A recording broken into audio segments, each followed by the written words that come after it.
Welcome to the Andy Meadows Show. We've got a good roundtable coming up where we'll discuss Chris's cruise, contraband, seeing Wemby play live, our Olympic observations, fights in our head, my appropriate idea for a new NFL award, and more. But first, your headlines.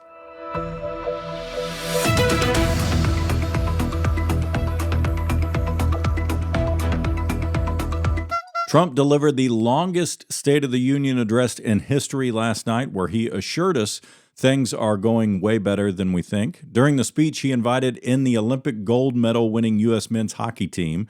It's sad when you bring out a hockey team and immediately the average IQ in the room goes up. It was also kind of awkward when Trump made them all give him their gold medals. An Ohio sanitation worker discovered a suspect who was hiding from the police in a trash can. Video captured the moment the trash can bandit fled so fast that his shoes literally fell off. He was apprehended and hosed down, I'm assuming, a short time later. Side note, who has room for a full-grown man in their trash can on pickup day? Mine's spilling out several days prior where I have to do that gross thing where you use the new bag to squish down the old bag. Good news for the monkey the internet is obsessed with. Baby Monkey Punch now has a friend. The 7-month-old Japanese macaque monkey now has a grown-up macaque monkey to act as his bodyguard and protect him. Touching into a story that hits home to me personally because I think about abandoning my offspring once a day, usually at 3 a.m. Just kidding, I love my kids. By the way, I looked it up, and that is how you pronounce macaque, and it segues nicely to our next headline. A popular Mexican OnlyFans and Instagram model denied that she was the girlfriend who inadvertently led police to Mexico's most notorious cartel boss. Officials said they tracked down El Mencho, the new generation Jalisco cartel boss, by tracking one of his girlfriends to his resort mountainside compound. But Maria Julissa told her millions of followers that she had nothing to do with that situation. I want to know how this happened. Hey, boss, I've been doing some OnlyFans research for the past several days, and I think I have a lead. That's great news, Gonzalez. It's about time your porn addiction paid off.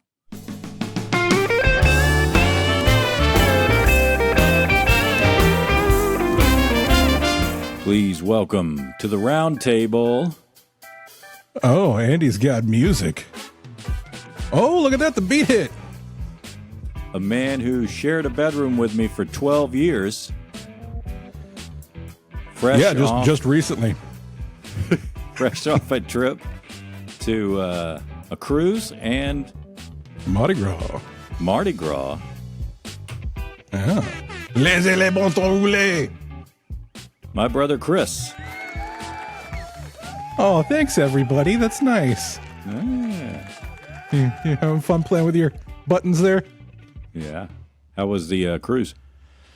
It was good. It was a good time, man. It was relaxing after the first day. So we get on the boat, and I got our checked bags, and you give your bags to the porters at the front, and then they bring them directly up to your room, right? So we have lunch.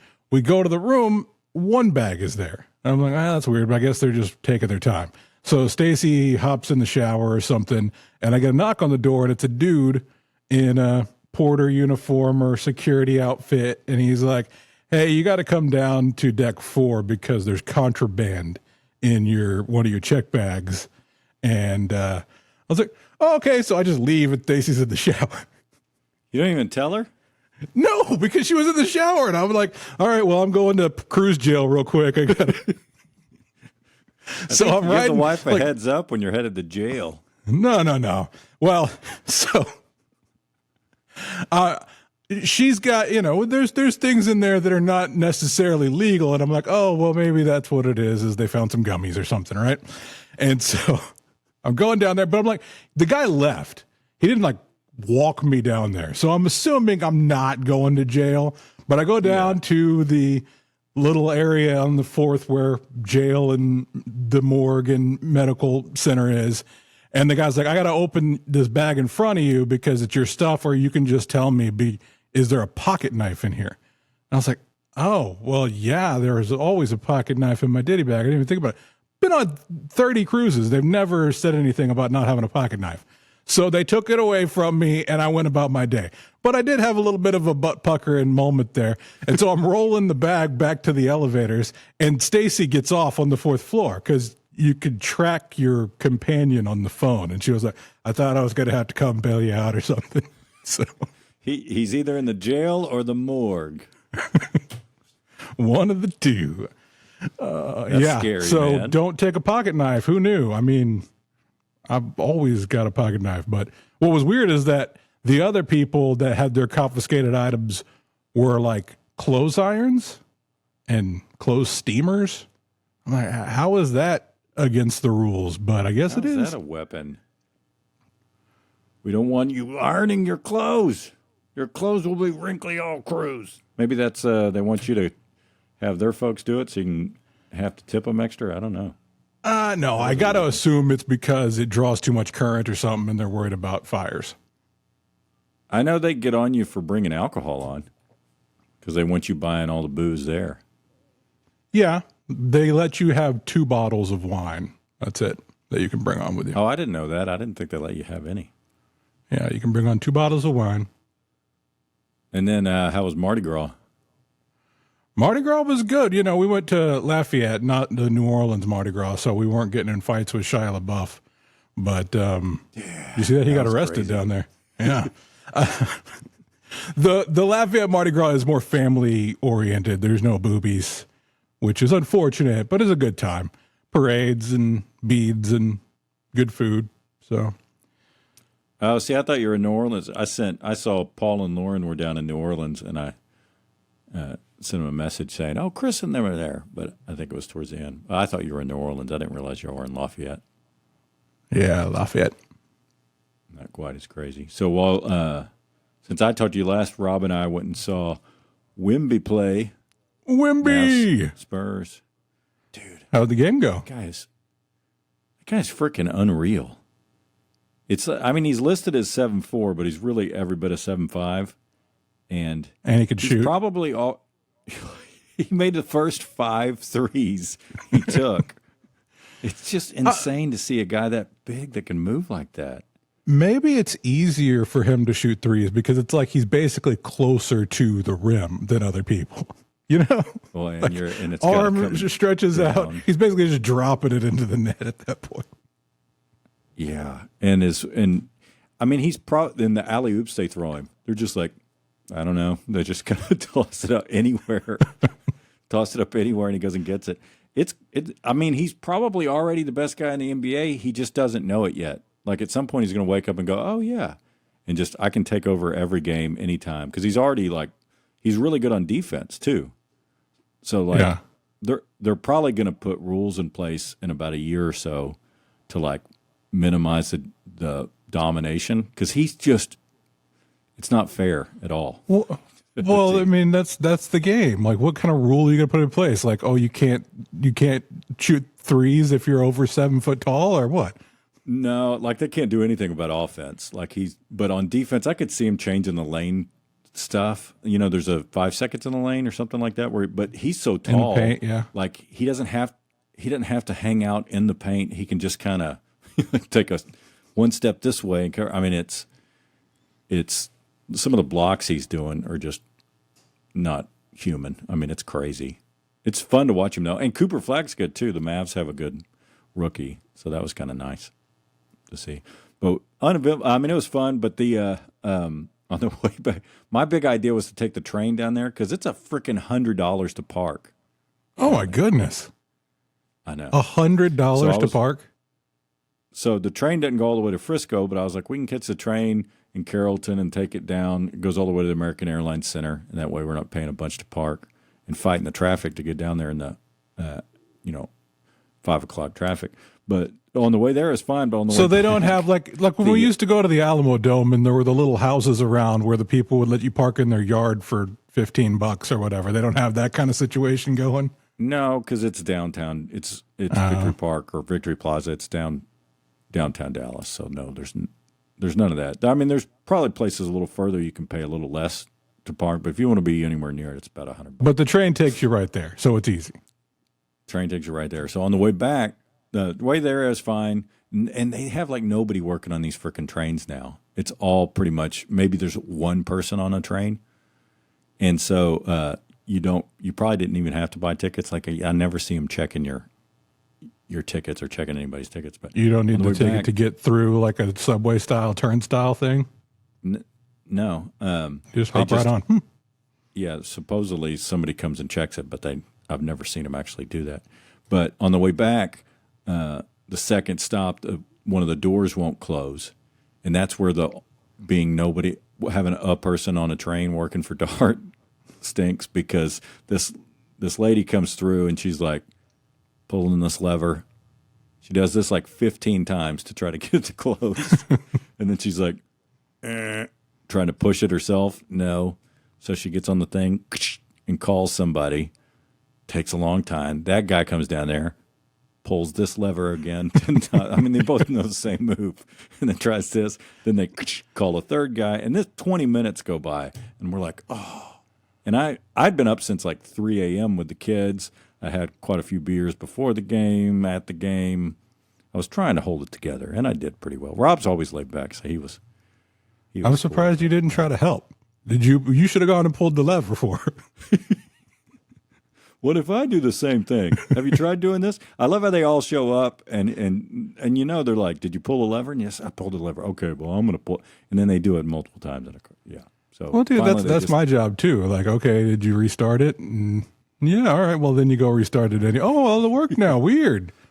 That's true, because people say they did. But so they finally unload us, and then we had to wait for another train. And so we didn't get home till super late. But other than that, it was so they could not get the door?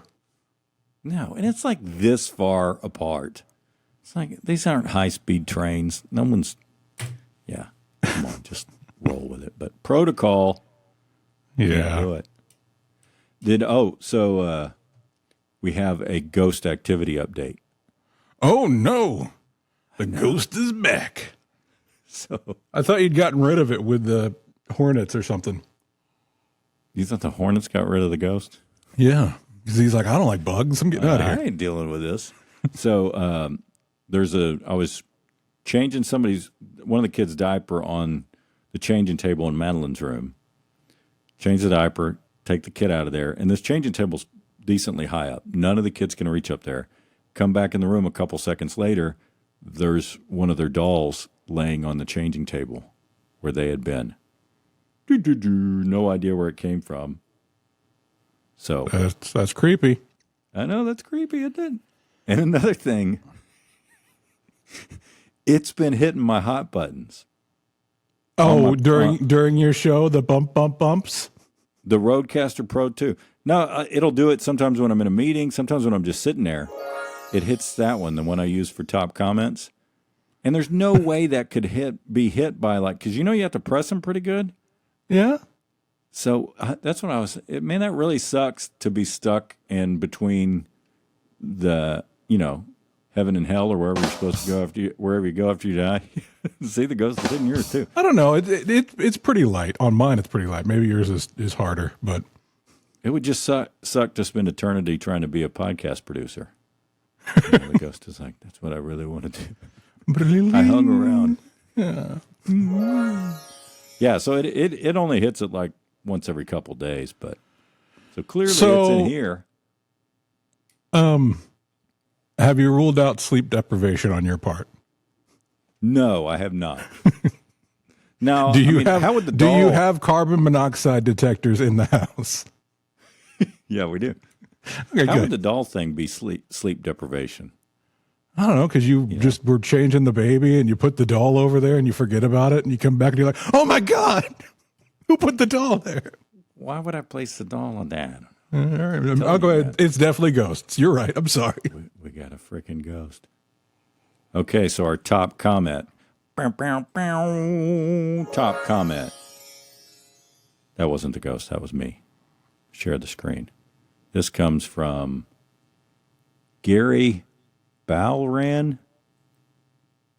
Hey, Gary. 323, obviously overseas. This was on the when we talked about the guy at the Emmys that I thought was in blackface that nobody said, hey, is that blackface other than me? Yeah. And we argued about that. So he said, why do Americans think blackface affects anywhere else? It's like, what? Well, I mean, blackface is an American thing, is it? Should we even be talking about this? Is this allowed? That's what you said last time. No, we can talk about it. All right. So I would feel like it's in any white majority country. Yeah. I didn't know that would be an excuse that you could use if you got caught blackface. Doing blackface? I was in France at the time. That Halloween party was not in America. So can't go after me for that. No, it's not an American thing. Oh, but speaking I was on a cruise boat. It's international waters. I can do what I feel like there. On your travels, have you run into any anti-American hate or any oh man, an American? No, dude, lately. The only place I've ever gotten that is France, and I think they just do it for fun at this point. They don't actually care, but they're like, "Oh, stupid American." Yeah, but everywhere else, they're happy to see you. Yeah. This fat guy's probably got money for me. That's him. I'm good with that. You've been watching the Olympics? I have been when I could. They didn't have it on the boat. They had the Super Bowl, but none of the Super Bowl commercials, which sucked. I saw a Super Bowl with no Super Bowl commercials in it. I don't know where they get their feed from, but none of them were that good. Well, I missed it. But no, yeah, I've been watching the Olympics. Yesterday I watched the 4-man bobsled, and what was, I guess, like the figure skaters party showcase. They were just out there doing routines for fun at that point after everything was over. So like, I always wondered why they never do a backflip. The American guy did a backflip in the middle of his routine. Apparently it's illegal. That's what Stacy told me. It's illegal to do it. Really? It seems like they should be backflipping. You're talking about Quad God. Quad God's backflipping. And then a Kazakhstan kid came out in a full panda outfit, like furry one. I mean, his face was, it was like Disney on Ice, and he was getting beaten up by Deadpool at one point. It's just watching him have fun. He managed to do a triple axel in a giant panda outfit. Yeah. You said today the U.S. men's hockey team won the gold for the first time since 1980 over Canada. And one of our guys lost a tooth. One of our guys lost a tooth in the win. That happens. I think most of the hockey players have false teeth at this point, at least one or two. Badge of honor. Did you see the cheater confession? No. Norwegian guy. There's a Norwegian guy. I forget what event it was, but he got like bronze or silver, and he used his interview, broke down in tears and talked about how he cheated on his girlfriend and he ruined his life. He just wants her back. It was like 6 months before the Olympics. Wow. He tried to use that moment. And since then, it's come out that it did not work. She was like, no, I'm not. Why would you use? I don't. Look, I could have talked about myself, and instead I talked about you, babe. It also came out afterwards that because his teammate won gold and they'd lost another teammate. Another teammate had lost their life recently. So geez. So that guy, the gold winner, was like, gave a shout out to, and this guy's over here being like, trying to use it as a platform to get back at a girl. I would have liked it if the gold guy had also been on bronze guy's side, and that's what he talked about. Look, he's been really bad off, lady. Please take him back. God, look, he won't shut up about this. I mean, none of us are getting any sleep. He's just going on and on. Please, lady, just get back with it. Yeah, I got the gold medal, but really, he needs you. And then I saw the Canadian curler that cheated because he pushed the rock a little bit after he had let go of it. I just tapped it with his finger, and that's cheating. He just had his whole hand on it. Why is it just across the line? He can't just give it a little tappy. Them's the rules, man. Them's the rules. The figure skater I like that everyone's going crazy about. The girl that won gold has this awesome attitude. Alyssa Liu. Yeah. That's her name. I probably messed up her name. But she has this, like, I can take it or leave it. I'm so envious of her attitude. Like the other skiers, if they mess up just the slightest a bit, they're like, oh yeah, they end up crying at the end of it. Yeah, crying at the end affects their whole routine. Like if they mess up in the early part, they're just It's done. Screwed for the whole. Forget it. Well, but that's true though too. Is that they really is? If they mess up any little thing, it's over for them. I know, but this girl has whatever. If I win, I win. If I don't, I don't. And she crushed it. I wish I could not be that. I wish I could be that cool about it. And she especially on that level. I mean, that's the highest level of the sport. She's like, I don't care. Let's go have some fun. Yeah. I watched another one of those because I'm convinced that some of these events were only created for one guy who kept losing at the other events and was like, okay, but now can you do it this way? All right, now, so the mountaineering one where they have to, they go on skis up the mountain through a little course, then they take the skis off and they walk up some stairs, then they put the skis back on and they go up some more, and then they take the skins off the bottom of the skis and then they go downhill. I mean, watching the thing, it's clearly it's exhausting. I was out of breath just watching TV, but I'm like, who comes up with this? Like, okay, yeah, beat me that time. But what if you have to take your skis off and walk up a little bit and then put your skis back on? Okay. I'm all for it, man. Keep adding events. 2-man luge, 3-man luge, 4-man luge. Let's see how crazy we can get with this. 20-guy bobsled. Yeah, I want a whole team of people on that bobsled. So it's really, I thought somebody I was watching on the bobsled last night or the night before, they hit the first thing out of the gate, like right when you push it, the very first turn. It's got to stink. Yeah. You fly all the way over there, your family all flies, and then you make it like 10 feet and you. Well, they get 4 runs, so. Yeah, that's true. Yeah, at least in that sport, in that event, it's not like one and done. You got a chance. But I think, is it like the total of all the scores, or is it like the best 3 or something?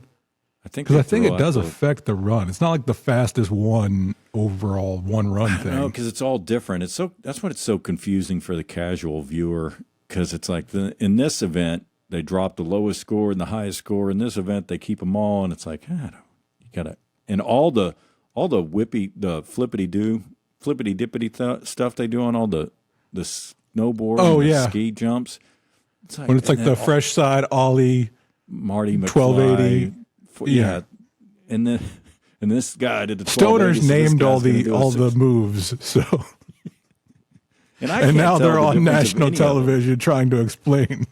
It all just looks like they go up in there and they flip around. They all look the exact same to me. And what I love, so the women are pretty cool and collected. You can tell when they land one good, they're just kind of like, and when they don't, they're like, man. But the guys, when the dudes land, even if they don't fully land it, I think they all think that it positively impacts the judges' score when they're like, woo, yeah. Like they act like they just, like they'll go, what? How did I do that? Like they're amazed by it. It's like, dude, you've done this 1,000 times in practice. This is not the first time you freaking landed that.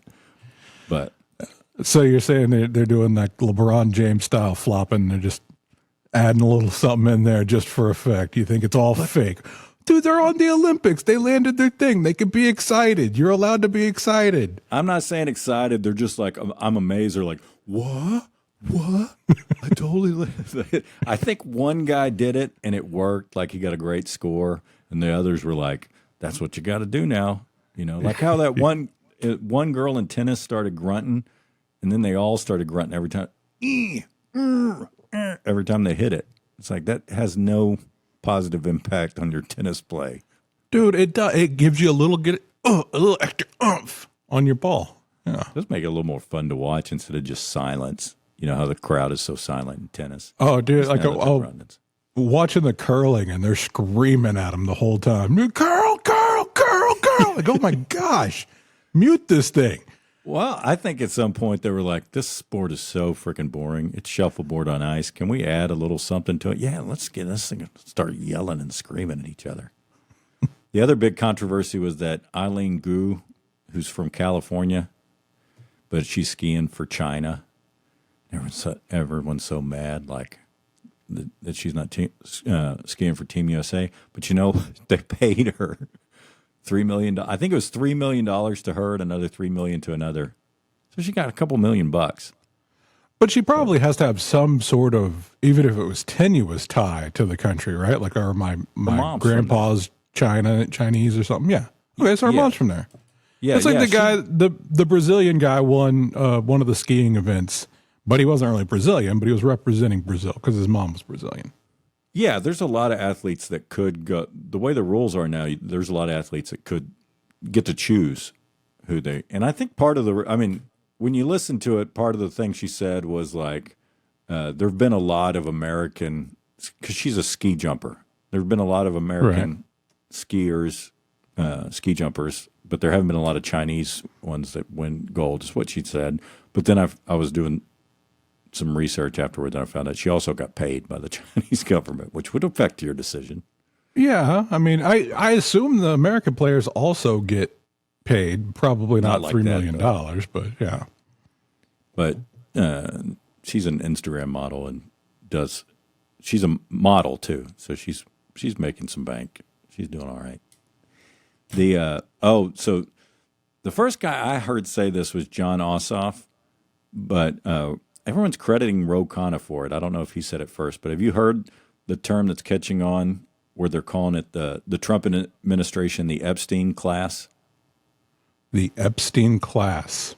Because so many people in the Trump administration are in the Epstein files, so they started calling it the Epstein class.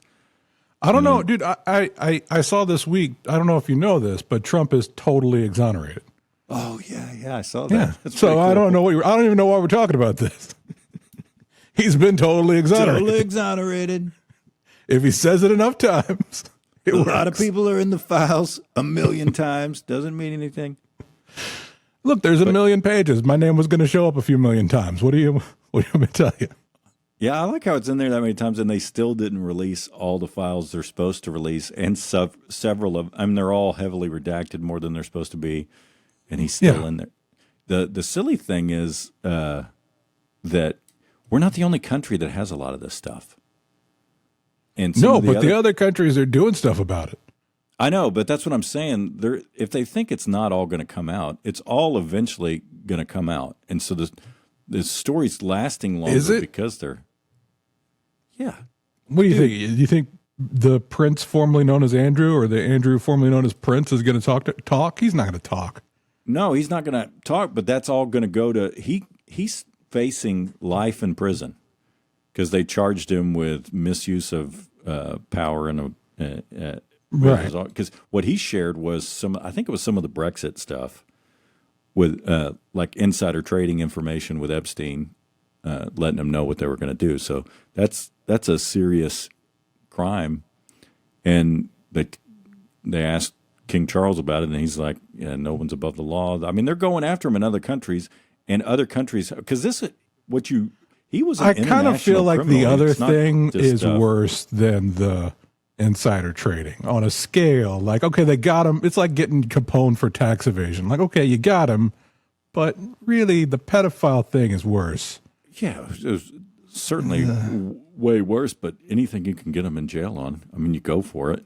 You know what I mean? If somebody that clearly took part in some of the worst part of that behavior, just get him in jail, you know.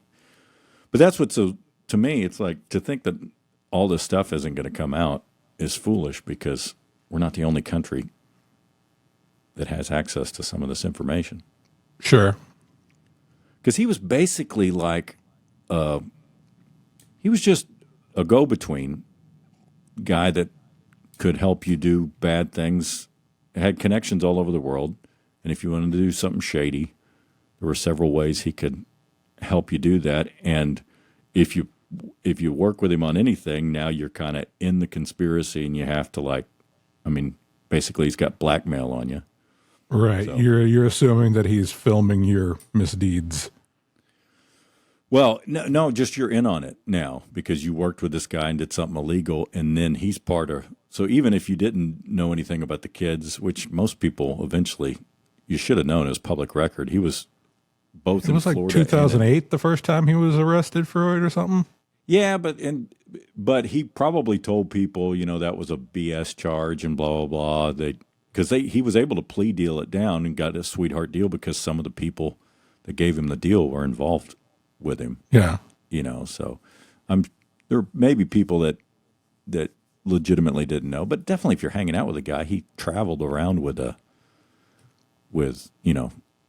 ladies that and clearly young. So, well, and then this week they were deposing Les Wexner, who had given Epstein $1.1 billion. And he's like, oh yeah, he did. I don't remember. It was, whatever. Yeah. Oh yeah. I loaned him some money. Yeah. No. There was a documentary a couple years ago about him that I watched that showed how he was tied to Epstein, and because that mansion or the place he had in Manhattan, Epstein had in Manhattan, Wexner just gifted him this incredibly expensive place and a jet and another house and yeah. So he had just because we're buddies. You never give your buddy a jet. Yeah, it's and the ranch and so he has a ranch in was it New Mexico? Yeah, right. And there's a Huffines now owns it. That another MAGA guy. I mean, it's all, dude. It's runs deep. Yeah, all the way to the top would be my assessment there. I just think with this Epstein class thing, I think Democrats have finally landed on some good branding. I'm sure they'll find some way to screw it up. But well, I mean, also the tariff thing this week was stupid. It's like, okay, we finally got it that he's not allowed to do tariffs, but Kavanaugh is like, no, we can let him break the law because it's going to be really hard to figure out how to give the money back. That was his whole position on it. Like, yeah, it's definitely illegal, but it's going to be messy, so don't bother. Let him do it. Yeah, but Amy Coney Barrett voted against it. I mean, he lost that 6-3, but then so that was actually a lifeline because the tariffs have not been good, and most people have realized, hey, this is not benefiting our economy. This is shutting down small businesses. They were in place for a year, right? And so they've been collecting all the money, and some of these, all the companies are getting the money back. You're not getting your money back from paying extra for stuff, and the prices are probably not going to come down on anything because we've already proven that that's what they're at. And now they're going to pay the companies back, and they're going to have massive profit that was an unexpected windfall, or there's some of them that have been basically doing swaps. So companies have been going in and buying your tariff dollars off you, assuming that this was going to get refunded. They're like, okay, we'll give you 20 cents on the dollar for them. And then if it gets refunded, we get to keep it. That's all. Yeah. It's a mess, dude. Yeah. It's all freaking dicey, but it's the small businesses that get hurt because they're small businesses that went out of business because the big businesses can absorb it and move things around. But some small businesses straight, shut their doors over it and they don't get anything. They're not going to get any kind of refund, but it was a lifeline because the tariffs have been incredibly unpopular. So the smart thing to do would have been they're working and whatever. But if that's what the Supreme Court says, but now he's doubling down and doing just across the board tariff or threatening to. Who knows if we'll actually see it. Yeah. Well, I mean, he can put it in place and then it'll take him apparently a whole year to hear a lawsuit about it and go, yeah, no, that was illegal. Nuts. Why can you not just start with, okay, this is illegal, don't do it? Not, okay, do it, and then a year from now we'll look at it and go, oh, yeah, you shouldn't have done that. Yeah. So I mean, that's the tactic is delay and just put it off and rake in as much as you can in the meantime. And because, this would be so complicated to do actual refunds to the public over it. I mean, he had talked about I'm assuming if you actually imported something, you can get your money back. Like if you personally ship something over from overseas, maybe there's probably a form you're going to fill out, but nobody's going to do it probably for. There'll be a whole cottage industry of people who are going out to get these refunds that they specialize in it. Like if you how they do the class action lawsuit type thing, and if you're a part of it, it's going to be a whole freaking mess. Did you see the Obama interview where he seemed to admit aliens are real? I did see that, and he was like, I didn't, I'm just saying they're probably real. Yeah, he backpedaled pretty quickly after that because, of course, everybody went crazy with that because that's a big deal for someone who's kind of usually careful and guarded in his words to just because he just quickly said, yeah, and then he went on to like, I've never personally seen him or seen there's Area 51 is not really what people think it is and all that. I like how he was trying to remember the name of Area. Oh, whatever that place was, the area something or other. I don't know. Yeah. Look, it's Area 51. You're not dumb, Obama. Yeah, but it's crazy how like a lot of the stuff that's come out and everybody's just kind of like, you would think it would be a bigger deal, like this thing that we all wondered about. Because that was just the big thing growing up. Are aliens real? And everyone argued about it. And now it's just kind of accepted. Yeah, pretty sure they're real and they visited and yeah. Men in Black was a documentary is what you're telling me? That was a cool thing. I don't know if that's real. Maybe. That's been the follow-up question. Do you ever have fights in your head? Fights in my head? Like how you envision something. Like I was in line in Chick-fil-A, the Chick-fil-A drive-thru line. You know how it is? Yeah. Like every other car. And then sometimes the people are standing out there taking the orders from you with their pad. Take the orders, and then you have to merge into one. Every time I go, somebody looks like they're going to cut in, and in my mind, I like play it all out, like how I'm going to react to them. And I have this, 30-second like fight in my head. You're going to jump out of the car and beat a dude? Is that what you If I get a honk, yeah. But I do that all the freaking time, and I'm like, why? What is wrong with you? You don't do that? No, I don't. Oh, okay. I maybe it's a negativity thing on your part. Like that seems like you're always assuming there's going to be the worst. Well, mine's definitely line related because I do it on planes too. Like when a plane lands and there's the people that cut, and for something, I just have a cut in line issue. Yeah, I don't. People get cut. We're all going to get there. It's fine. See, you have the Alyssa Liu attitude that I wish I had. Yeah. Where you could just let things go. No, I like driving. So I do get road rage, but I've gotten much better about it as I've matured. Back in the day, I would just scream at the people in the car that cut me off and be yelling. I'm not honking the horn or doing anything, but I'm imagining how I'm going to murder them with a rusty spoon and describing it to my wife, and she's like, "This is terrible. You need to stop." And now I so you don't have imaginary. You don't have imaginary fights in your head because you verbalize them. Yes. That's even worse. I'm going to dig out your eyeballs with a rusty spoon. Because your iPhone is recording all of that for evidence later. That's all being reported to the mothership in case you do murder someone with a spoon. But no, nowadays I'm pretty good about just going, all right, it's fine. It's, Yeah. Let them be assholes. In traffic, I do one of those, oh, really? You're going to do that? You're one of these? Yeah. I have that level of anger in traffic because here in DFW, you just expect people to be, especially here on the Dallas side. I'm going to say Fort Worth, they're a little friendlier.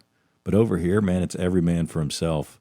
It's like you can't expect people to let you in. You got to force your way into stuff. I mean, it's kill or be killed out there, man.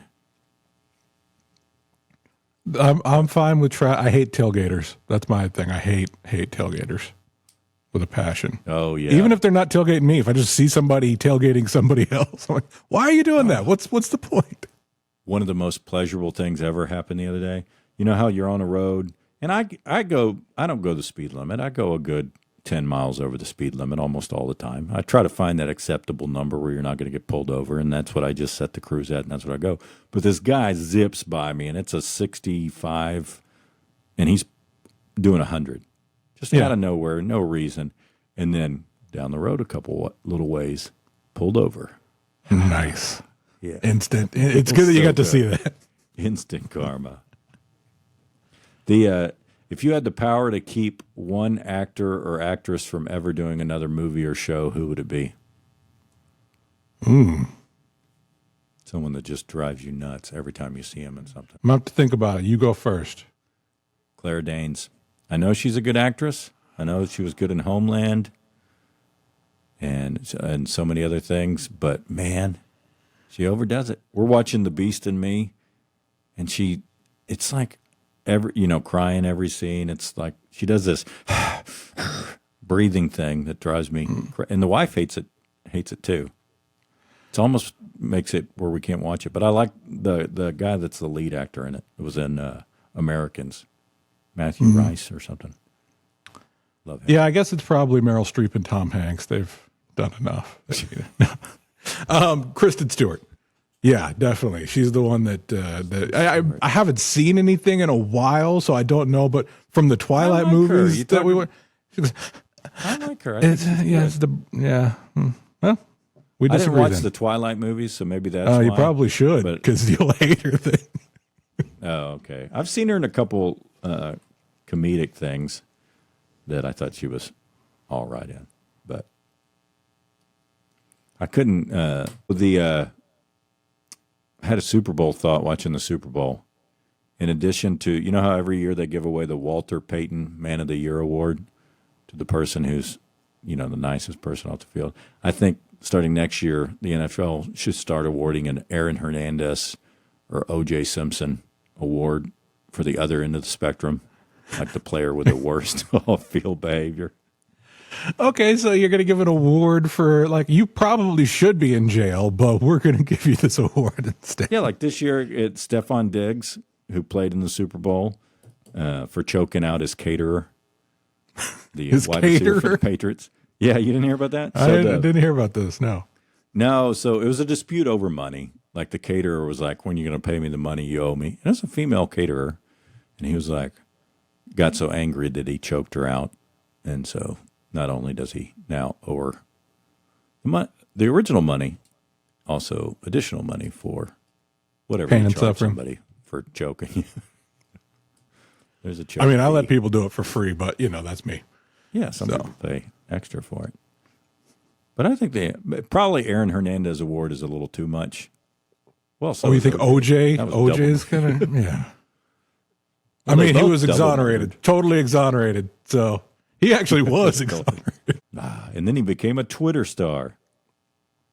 Yeah. So we'll have to follow up next time. We forgot to get those foods we loved as a kid that we no longer eat. Vienna sausages, Nesquik. A lot of people responded to the Vienna sausage clip. That one did really well on the YouTube Shorts. They think that they agree with me and they're delicious. I think there were more agreement with me that they were terrible. I doubt that. I don't think that's right. I want you to send me your recipes that you've given, because I'm going to put them all up on AndyMeadowsShow.com along with my recipes. So either food, so give me the ones you've already mentioned on the show, food, or if you got a cocktail recipe, like I'll put my old-fashioned recipe up there. I got a cocktail recipe. It's ice. Makes every cocktail better. You're one of those guys. Just you put ice. Ice is good. If you put anything, that's too good a bourbon to make an old-fashioned with. Shut up. No, I don't care what you do. Well, I've got buddies that if it's a really expensive bourbon, they get offended if you say, I'm going to make an old fashioned out of this. The hell you are. That's $100 stupid. bourbon. If they would let you drink it, then they should not care what you do with it. That's my opinion on it. If they're like, don't touch that because that's expensive. On the bachelor party, you had Blanton's, right? Yeah. That's my favorite. I had Blanton's again on a Virgin cruise. They had Blanton's on there, and I was like, I'll get some.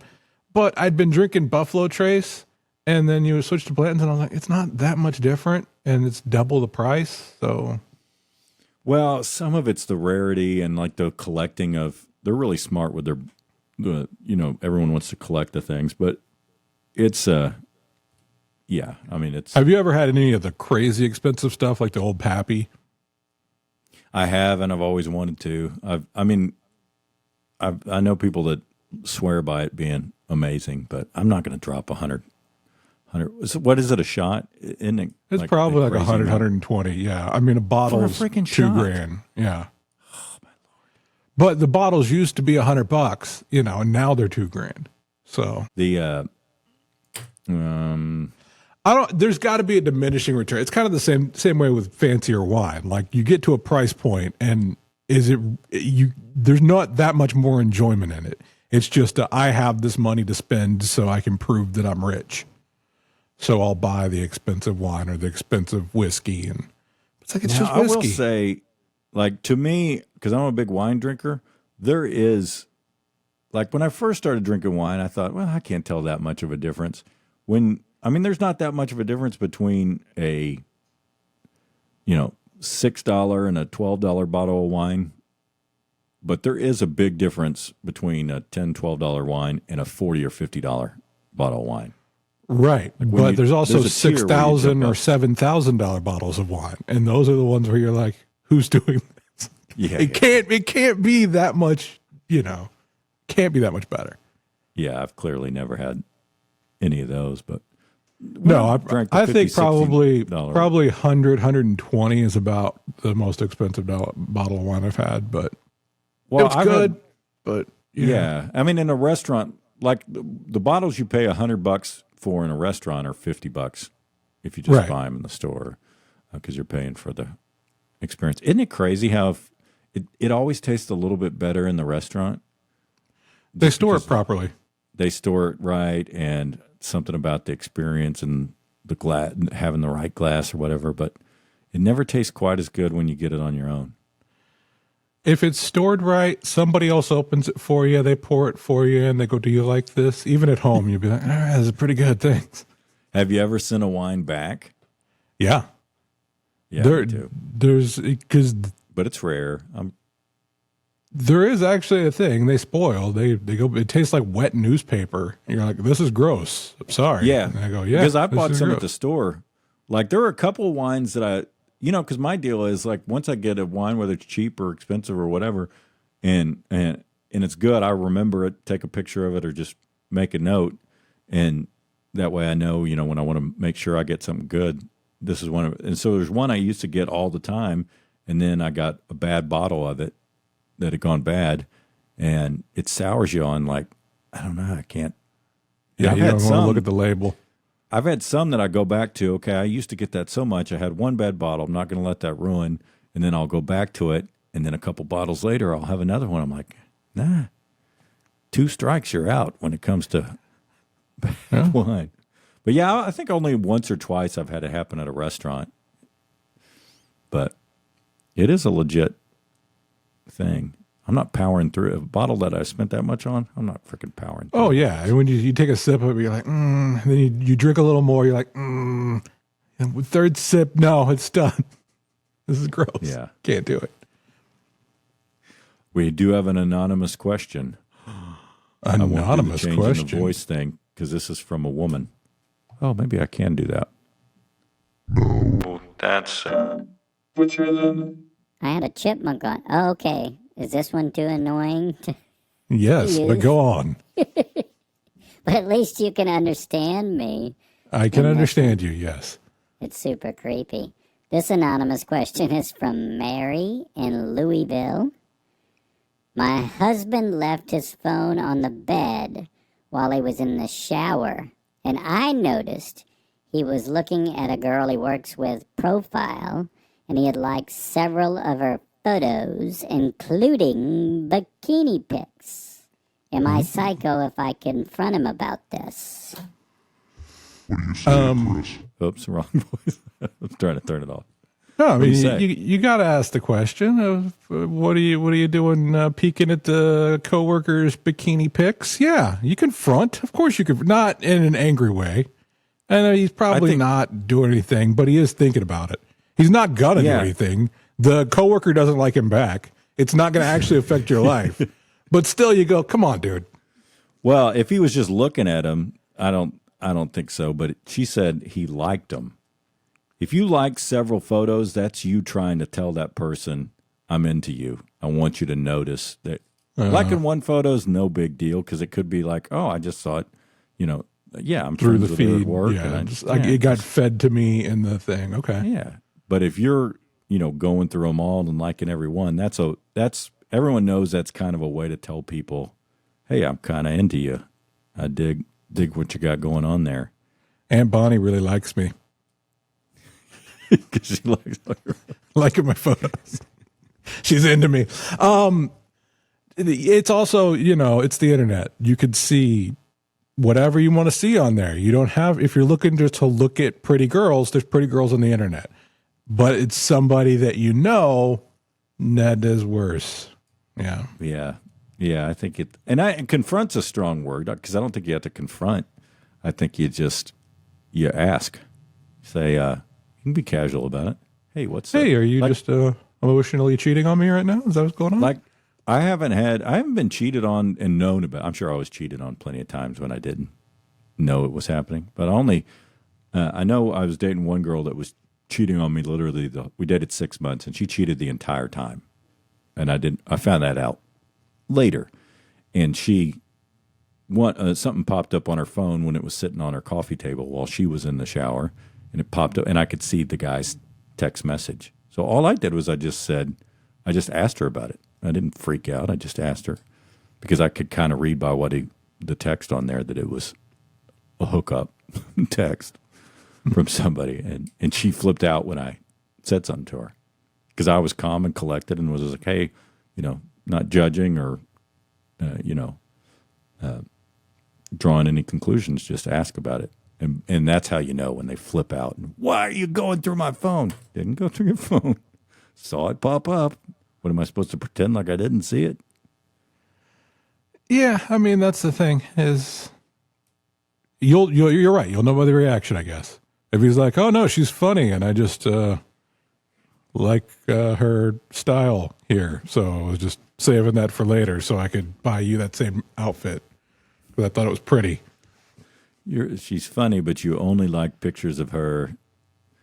I mean, there's definitely not an excuse for it, but I was horny. I needed to have something in the spank bank for the next time. It's getting boring. Yeah. Sorry about that, Mary. I guess on the anonymous question, should I knock out? I take out their last name. Mary, I figure in Louisville, Kentucky, there's quite a few Marys. Yeah, it's Maybe fine. I should not say. And all of their husbands are looking at women on the Instagram right now, so it's fine. Literally anybody. In fact, if your name is Mary, you should probably just confront your husband right now. Yeah, we probably ruined lots of relationships in there.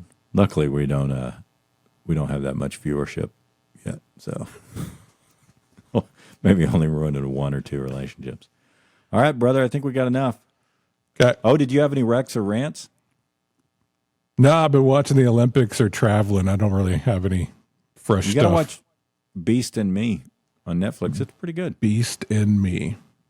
It's Clara Danes, who is annoying, but who you say should never work again. You want to take away her livelihood. It's kind of a rude way to put it. Probably should have framed it that way. You just cost somebody their job just because she takes breaths. Yeah, but that one's worth watching. I wish Jill didn't have a two. She has a 2-show. We can watch like 2 shows at a time. She likes to, because she's a binger. If she had it her way, we would just watch nothing but that show until it's done. Oh, that's exactly the way I handle it. If we're watching something, we'll go back and rewatch something. Like we rewatched Mad Men. Like, okay, that's all we're watching right now is Mad Men for weeks on end. Right. I like to have at least a couple that I cycle through. I don't like watching the same show every night. I need to like some bikini pics on Instagram. Clearly, I am comfortable in a committed relationship. Oh, shush.